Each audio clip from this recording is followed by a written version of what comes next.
Yo, what is going on today, guys? Randeezus here. Today I'm going to show you what happens when you get 3 contraband challenges in Season 4 of Warzone in one game, the new in-game events that Season 4 has brought us, and a few smaller and harder to notice updates that you may have missed. So let's get right into it.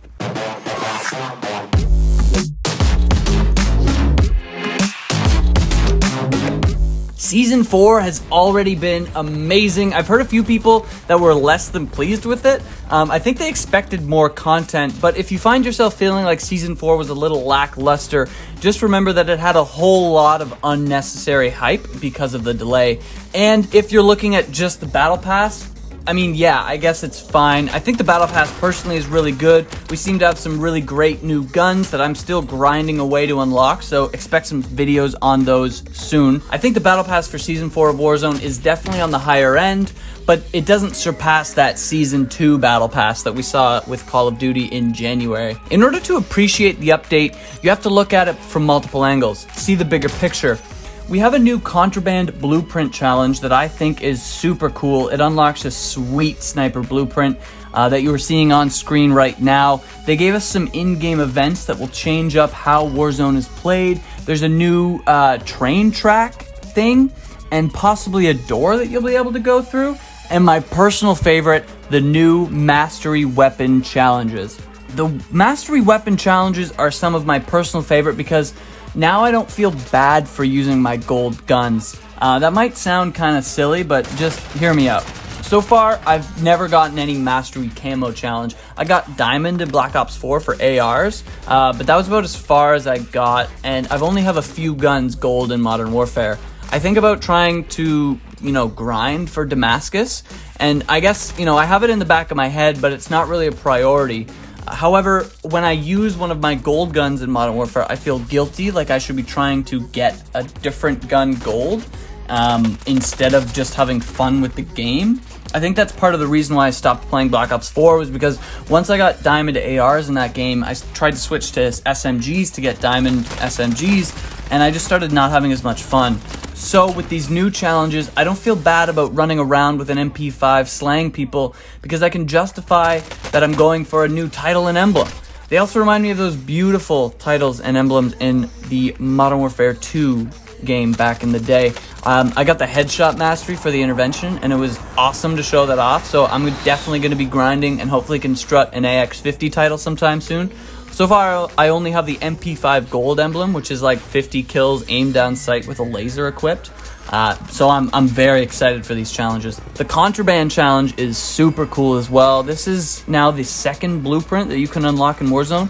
The first, obviously, is the Mud Driver or the MP7 blueprint in Bunker 11. If you still have yet to get that blueprint, check out my video on the top right. It's a strategy video to deal with those pesky campers. I would say that the MP7 blueprint looks cooler than the new AX50 blueprint, definitely. However, I will be using the AX50 blueprint more because I just use the AX50 more than I use the MP7. This Contraband challenge is awesome though. I love challenges inside the game that grant you real rewards. It brings like a replayability to it, and when I'm old and gray, I will remember these challenges fondly. So my team and I last night actually completed 3 of them in one game, which was absolutely wild. We were all bugging out. So how do you get these challenges though? Well, firstly, you must complete other challenges. So do a scavenger, do a recon, do a bounty, and you will have the chance that this blue book will fall out of it. It doesn't happen all the time, so you may have to do multiple challenges to get this one to pop out. Another way you can complete this challenge is by killing a team that is going for it. In this game, we saw a team that was calling one in downtown and decided for the sake of a YouTube video that we were gonna murder these people and steal all of their fun, which in turn was very fun for us. If you're calling me a hypocrite because of my Bunker 11 video, then you're right. So once you kill the team going for it, it'll drop this blue box that you would normally get from a challenge we discussed earlier, and then you call it in. It takes a few minutes for everything to go down, but once you complete it, it will get a little animation saying that you unlocked the blueprint.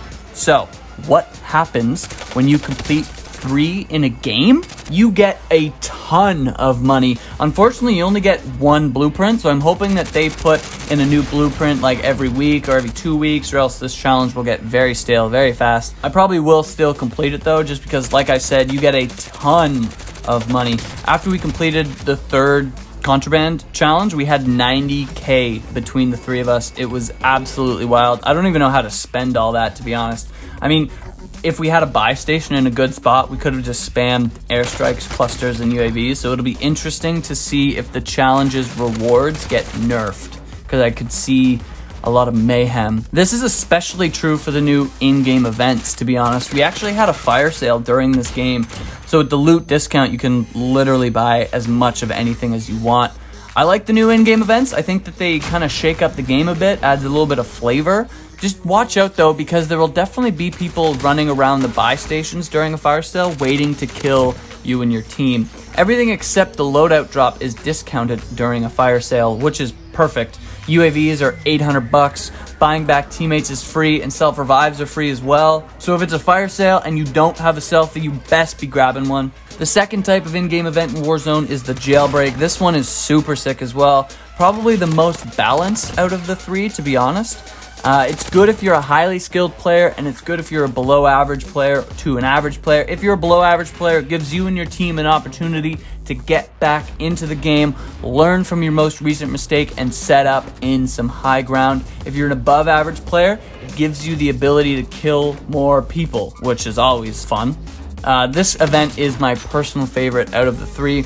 The last in-game event in Warzone is probably my least favorite for a few reasons. The supply choppers. Basically, you just shoot down these things until they drop a supply crate, and then you have to follow to where it crashed and open up the crate. Disclaimer though, watch out, because there's a little buffer at the end of opening the crate, and it screwed me up. I had to open the crate twice.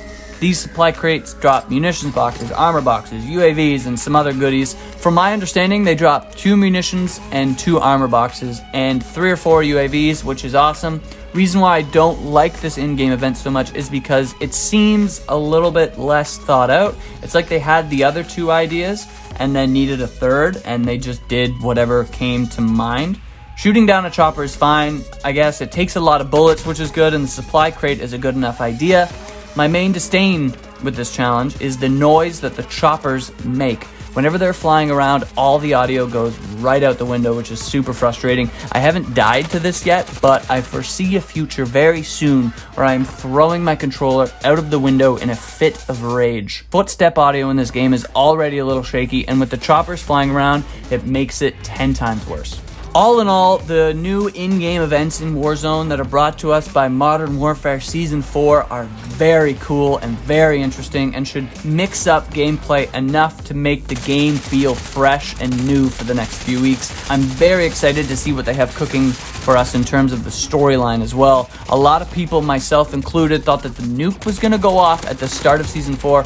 Obviously that didn't happen. There have been reports of a new bunker that needs to be opened, Bunker 10. I have yet to complete that. I did, however, see a small area on the map, south side of downtown. There are these new train tracks that go below ground, almost like a subway or a streetcar station. There's nothing really down here except some doors that are chained up. So I'm wondering if there will be some changes soon, but only time will tell. If you have any ideas, let me know what you think in the comment section down below. Guys, if you liked the video, like it. If you loved the video, subscribe down below. And let me know in the comments your favorite part of Season 4. Peace out.